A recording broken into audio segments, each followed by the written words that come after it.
Hello everybody, welcome back. We are on week 13 of the ELF this week. This is a couple days delayed. I had a lot of stuff to do, people to call, streams to do. I'm going to try and do ELF Live tonight and then also stream the NFL Academy game. So if you watch this, do ELF Live. This is probably going to be around the same time because of rendering stuff. And then watch the NFL Academy stream because it's going to be a big one. But now we are focused on ELF. Some good weeks, so I don't want to make this one too long, so let's just get straight into it. Starting off the week is another very highly anticipated game, and I know me and Nick have talked about this on the ELF Live. We're bound to talk about it tonight as well, but this is huge for playoff implications, and that's the first thing for Madrid is you've got to get back to business. Of course, they lost to the Galaxy, quite a controversial loss. Not a lot of people thought they were going to lose that game, and they ended up losing quite convincingly. They need to get back into the playoff hunt because you got the Raiders and you got the Munich Ravens right up their ass when it comes to this kind of thing. And Paris is also one of those teams that's in the playoffs at the moment that they need to try and battle with. So this is huge. How they do it is, I think, pressure when it comes to Zach Edwards. Zach Edwards is an elite quarterback. He's currently my offensive player of the year. But they need to get him behind the line. They need to get him uncomfortable. They cannot let him get in rhythm. When he gets in rhythm, he tortures people. And they don't want to do that, obviously. Their defensive line, their rush is decent, and I think they can get to him. But they need to tackle him behind the line, otherwise he's going to have a really long day. Rack yardage also needs to be limited, and we'll talk about this with a couple other teams during the week. But Hugo Tegedam is a problem when it comes to having the ball in his hands, as is Austin Mitchell. Both of those could also fumble the ball. Austin Mitchell has had quite a number of fumbles actually this season. They need to get on that. Their defense can create turnovers, and I think that's how they get this done. The Paris Musketeers, they need to keep the run game moving. They actually had a really good run game against Cologne. A bunch of players actually got involved. Zach Edwards didn't have to take as much load. Volumbo got, I think, 90 plus yards. So they did really well. It's the first time we've really seen their run game click, and I think this one is going to be very important. The middle of the Madrid Bravos defense is susceptible to run. I think we could see a lot of that in this game. The Hill game plan that they put against Cologne is pretty transferable when it comes to Woody Patterson. And I think that'll be important because I said on the ELF Live, I don't think they have anything that can contain Hill. They ended up only limited to about 65 yards. They're going to have to do the same thing with William Patterson. They're a similar style, speedy receiver with rack ability and big playability over the top. And they're very dangerous, both of them. So I think translating with that would be important. And like I said, both of these teams, playoffs is on the line. Paris currently have the advantage. They can really make a push for the win here over a big team like Madrid. Madrid, if they lose this, might be done. Because it comes down to points scored. And obviously in the West, you're not going to score as many points over than the Central. This is huge for both teams. Ultimately, I think Paris are going to win. I said dominantly, and I know some people. I did my power ranking, of course, and people said it was a bit disrespectful to the Madrid team to have them so low. But I'm going to go for 38-26 in favor of Paris. I do think it'll be a close game, but I kind of feel like it'll go like the last game, where it's close. Paris just pull away a little bit with a more experienced roster. But I guess we'll see. It's going to be a really, really good game. It's probably one of the best of the week. Next one up, Milano Seaman versus Raiders Tyrrell. Both of these teams are in very different places at the moment. Milan not doing too great, Raiders coming off a massive high. And for Milan, it was keeping the offense grounded, I think is the really big thing for them. Because they have just struggled massively with turnovers in the last couple of weeks. And because of Salem coming in, but Broncos also had the same issues. And turnovers have been a thing for this Milano offense since the start of the year. And their offense has been poor for the whole year. That's a big thing. Blitzing Blair as well is also going to be a big thing. And Cozy Perry can get out of issues. But if you want to stop this run, which is really, really good for the Raiders, you're going to have to send Blair. You're going to have to send everything. Force them to pass. Either way, it's going to be tough. But I think if you stop the run and put a bit of pressure on Cozy, that's realistically how you're going to get it done. And Cozy isn't the most accurate. He's gone about 50 to 55% during his ELF and career stint. So you could force some incompletions, and Blair is going to be the key to that. I think using all of the receiver room too. You're going to have Devin Taylor, who we'll talk about in a second. You're going to have a bunch of good defensive backs. And you only really have Flores Calderon, who is like the most recognizable receiver. I think you're going to have to use everyone else because Devin Taylor, if he does what he does to Flores Calderon like he did with Lewis Geyer in the last game. Lewis Geyer didn't really do anything in the last game, no disrespect to him. JFC is going to have a long day. So they're going to have to use the other weapons they have within the offense. I'm not sure if they can, but they're going to have to try something. For the Raiders, this is their biggest win of their like whole team history, arguably. Like, especially in the ELF, like they beat the Surge. That's incredible for them. They're on a massive high. Two things with that. First of all, got to capitalize it. You know, you've got the win. You're now in a really great place for a playoff spot. In the same concept, don't be too relaxed when it comes to Milan. Milan have got 3 wins. Granted, you could argue about who they have on those 3 wins, but they got 3 wins. That's most important. Run game's going to be able to run riot. The interior of Milan is all going to come down to Zach Blair, let's be honest. The defense has had some good moments, and it is a good defense when it has the right opposition. However, this offensive line is too big, too gnarly, really, I think, for Milan to compete with. And even without Bonazzi, we saw how good Hasavanta is. We've seen how much depth they have at the position. So one thing that Raiders really know how to do is run the fucking ball. So I think they're going to be able to be doing that quite a lot. And we talked about Devon Taylor, probably one of the most underappreciated corners in the league. I've definitely had my eyes on him, and I knew he was going to be good because he came over from Philadelphia. I knew he was going to be a really solid player, but I haven't really got into a bunch of tape with him. I watched quite a lot of the Surge. Well, I watched the whole Surge game on stream. But he was really doing well. He showed that he can take a receiver out of the game. And I think with that and the turnover-prone offensive Milan, they should be able to make quite a big statement with this one. I think they do get the job done, the Raiders being, and I think it should be quite comfortable. I'm going to go for about 45-7 victory in favour of the Raiders Tyrrell. Game number 3 for Helvet Throners versus Vienna Vikings. I won't spend a ton of time on this one because, as you can imagine, got quite a strong favourite for this.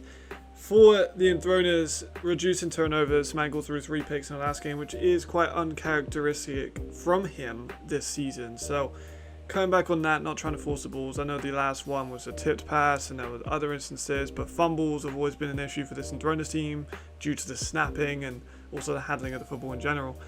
Use the receivers a little bit more. We've seen Sirek, we've got Leo, we've got Robitaille, we've got some options at receivers. We haven't necessarily seen that distributed as much as I thought that we would. Even McCluskey at tight end is in solid hands, even though he is primarily a blocker, but he could be used in a receiving game. We've seen it. He's an aggressive player when he has the ball, and he's hard to bring down. They've got some speed at the position as well. So I think using that would be helpful, especially short and medium, where the Vikings are they're going to be sending a lot of pressure, so there should be a couple of gaps for them to use. Be very aware of deep as well. You know, you've got Noah Torre, you've got Reese Horn, you've got Schultz, you've got Bierbaum, and like you've got all these people to worry about. I'd rather make them have sustained drives and cause maybe a chance for a turnover to someone like Rodion than just let them get a bomb over the top and score and win. Vienna Vikings, they need to finish the season strong. They are number 1 seed. They're only undefeated team left now. They can coast to a number 1 seed as long as they don't fuck it up now, and they should be okay with that. They've got weapons all over the field. We just talked about their offensive weapons. Same goes for defense. They've got an amazing bunch of defenders that can cause turnovers, can return kicks, can make big plays happen, and that's going to be hard for the Enthroners to really deal with, especially all of them at the same time. Don't get beat over the top, kind of the same thing, but you've got Roby. You've got to be aware of that. You know, we saw against the Mercs, they were kind of letting people get over the top of them, and they scored like 40 points. They seem to have fixed that, and I think it should be fine. I'm going to go for like a 54-0. This one shouldn't be too competitive in my opinion, and Vienna, the very clear and very strong favourites. Munich Ravens and the Helvetic Mercenaries. Another game I won't spend a ton of time on because I think there is another very clear favourite in this game. Munich Ravens don't need to go into relaxed. There is a ton of pressure on them and the Raiders to get into the playoffs as well as Madrid. So don't go into relaxed. Helvetic have proved they can score, so you've got to be aware of that. The swing runs and the swing passes, and some of them technically run, some of them technically passes, depends on if the ball goes forward or backwards, but they've been working a dream no matter what you want to fucking call it. They've been working real well. Rodney's been involved, Tommy was eased back in. We've seen him go in and out of the starting lineup just because of injuries this season, which is a massive shame, but it has worked very well for them, and if it doesn't work, they've always gone with Nick Stanley, who's basically just an X factor anyway. Get tough with the receivers. The offensive line for Helvetic isn't great. We've been through this a million times. Robinson is very, very elite. You need to narrow down the timing of some of these routes. Spiller as well isn't necessarily the biggest slot receiver, and I am currently in the midst of the tape and should, fingers crossed, be able to get that out by tomorrow, or maybe late tomorrow, early, maybe Monday at the very most. But anyway, he's not a physically demanding receiver, and press coverage could really mess up that timing and give them a lot of issues on offense. Helvetic, the run game needs to help. It's still an issue. It's been a season issue. Had one touchdown from a non-quarterback or receiver on the ground all year, so that's been a problem. Robinson, early and often, he's a great volume receiver. He has amazing hands. I've done a short about him. He's an amazing receiver in general, and I love what he brings to this game. He can diverse route tree, can be hit short, medium, and long. Use him everywhere, every chance you get. He's going to go over 100 if you use him correctly, and he's a phenomenal receiver, and is realistically the best option to have at scoring points. Give support to the safeties over the top.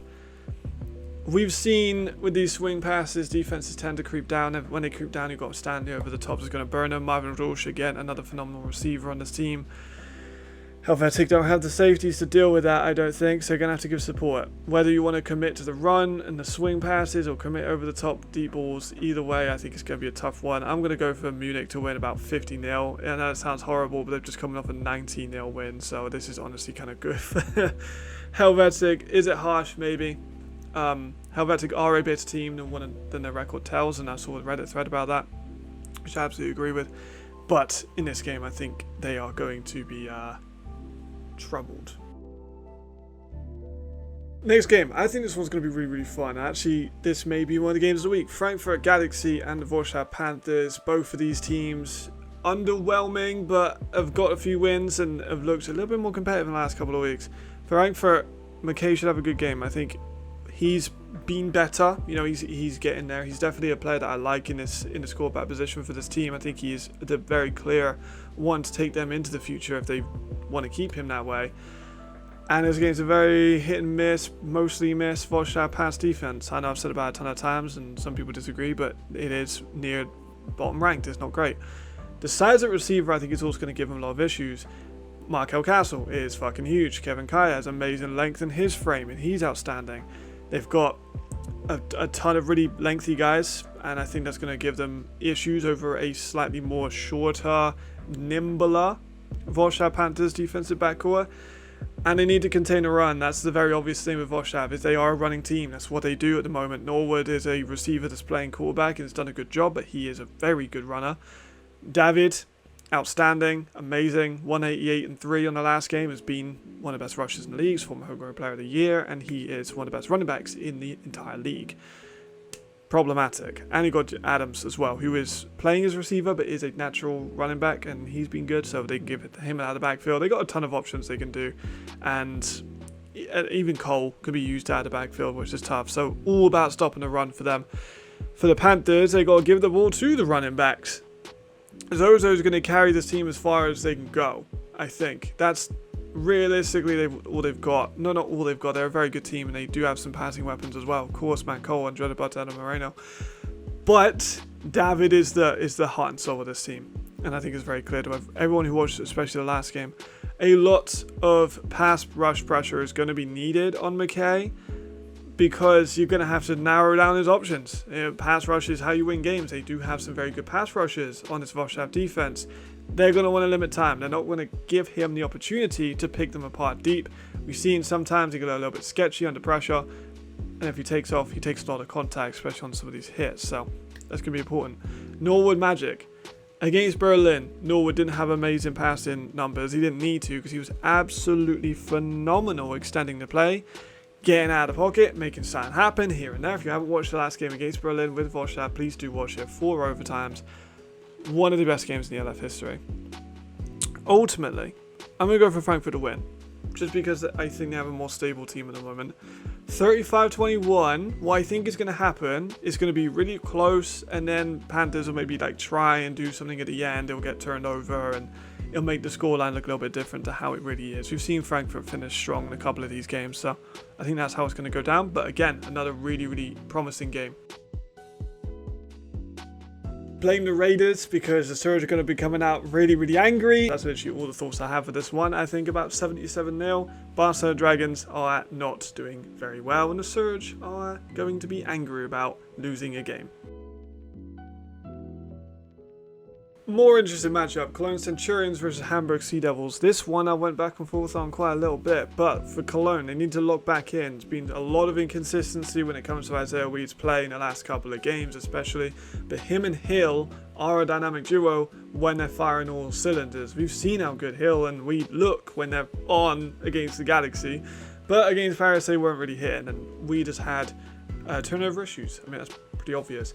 The D needs to apply a ton of pressure, and I think they really can. You know, they've got Harris, they've got Lydor, they've got some other guys in that team that have been able to make a difference, and Fulford is turnover prone, especially when under pressure, and I think Cologne are going to be able to utilise that, especially with people like Bijan. I think he's going to have a pick today.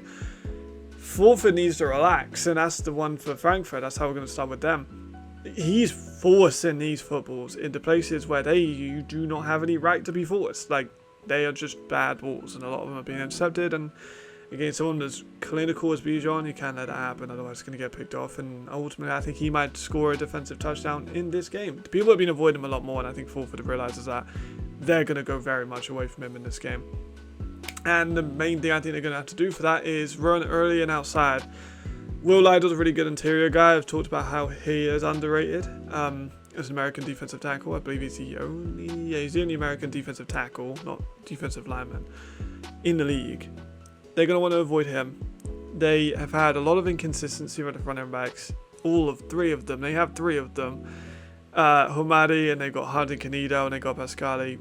Whatever you think of that allocation of roster management or whatever, they have the longest losing streak in ELF at the moment. I think that sticks in this game, which was spoiler alert, but they just haven't. They had like 30 carries between the two running backs and also the quarterback. I think it was Pascali and Hart and Canido, but they don't break off big ones very often. They'll get like 1-2 yards a carry until they get like a 50-yard one in garbage time, and it carries the numbers. That's been the thing for the whole game against everyone so far. And they need to get Weed out of this game on defense. They've got pass rushers like Jack Jackson in now. They really do. They need to send everyone, because if they're going to put Weed off, it's got to be early. You can't let him hit Hill early and get that momentum. He's a momentum quarterback. We've been through this. I think Cologne are going to win. I'm going to go for a 26-20. I think it's going to be a close one. I think turnovers, whichever quarterback turns up is going to win. Weed struggles with turnovers. Fulford struggles with turnovers. Both of them have had to rely on their legs. Both of them are going to have to rely on keeping the ball safe, and I think the Weed is going to do a better job at that, and I'm going to go for them to win. Last game of the weekend. We've flown through this. There's been some games I wanted to like cut down some of the yapping, but Berlin Thunder versus Ryan Fire. Kyle Kitchens, he's the key. He really is. If they want to get Jadrian or Glenn out of this game a little bit, they're going to have to go with Kitchens. He's going to be a big key to this run stop, because he's an underrated run stopping defender. However, they also need to rely on Jackson. Massive big playability. He has more speed and athleticism than most of the people in the league, and he's going to be a big thing for them. I know I've said big for about 100 times, but Sullivan's going to want to get him involved. I know we've had him be involved. They've kind of gone with him as being, he's going to take us to the victory or we're going to lose, which is fine. Like, that's not a bad tactic. It's worked pretty well for him in the last couple of weeks. Those wildcat runs have been great. He's been effective on screens, deep passes. He can do a lot more with the ball in his half. The second half of Berlin, now that's the big thing. Are they going to turn up in the second half? They did it against Vosthav. That's really all the times they've done it, and they need to do that. Otherwise, they're going to have some issues, because Ryan Fire, they can score in bursts, and that's why I think it's going to be a big one for in this game is scoring bursts. They have Glenn. Berlin do not have a very good rushing defense. They have Jadrian, who was an MVP. You know, had a slightly down a week last week, but still a good week overall. In good form, in playoff form. It's going to be an issue. And McKnight, I think, is also going to be an issue. He's a matchup nightmare for everyone, but I really think he matches up well against Berlin. There's no one in Berlin's team that I think can guard him. He is so fast. He is so dynamic. He's such a good route runner. He's so good with the ball in his hands. I've warmed up to McKnight like every week. I liked him anyway. But every week I watch him, I'm like, shit, man, he's really fucking good. And I think McKnight's going to have a big one in this game. He's due for like a massive performance, and I think he might come in this one. Rack limits. Defense have got to stop these rack yardage plays. Sullivan has had the most yards of his out of any quarterback come from rack. He has Robin, who's been injured for pretty much the whole season, which is a massive shame. He's had Bias, who's also been injured, but is an excellent rack receiver. He's got Schumann, who had a great game as the tight end for them in the last game. He's got Jackson. They need to limit that. And I think that comes from playing a restricted box. Maybe manning up or double manning Jackson with someone like Amari and forcing that ball. Maybe that's the way you get it done. But I think it's going to be quite a close one. I do think the Ryan are going to win 34-26, but I can see it going to go in either way. Or maybe Ryan blow them out. I don't think Berlin have enough to win, but I guess we'll find out. We ain't got to wait long to see. And that is absolutely everything that we have to talk about. I'm going to be on the Helvet Live probably in a couple hours. The time is currently 5 to 3, so we'll see if this one uploads before, but probably more likely afterwards. I will be attempting to stream the NFL Academy game. Here's what I'm going to do. I'm going to finish ELF Live. Then I'm going to jump straight into the game from ELF Live. I might be an hour late, but I'm going to play skip and just try and catch up during the game. And hopefully halftime should give us a good amount of time to get back into that. So that's what we're going to be doing tonight. These games are all great. I'm looking forward to them. I really wanted to make this shorter just so I could chop it down, because these videos do get a little bit annoying to make at times, like because I had to edit so much. But then it took me 12 weeks to realize I could just, show a little bit at the start and then show my first. But it's about learning and living. Streams have been good.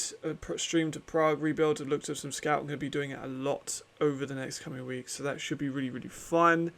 And I think that's all for public service announcements. Going to try and get the Spiller video done ASAP. I've got to look at some Dutch stuff, because I think it's like there might be some games coming up, which is cool, interesting. It's breaking news that they will be hopefully playing relatively soon, so that should be announced pretty soon. And yeah, and that's it for public service announcements. The very last thing for the people who are here still: if people say they know me, please do check. Like, I've had people again calling, oh, so-and-so was talking about you. Again, please, please, please, please. I don't care who it is. It could be absolutely anyone. If they've said I've worked with them, or they said they know who I am, please do check with me.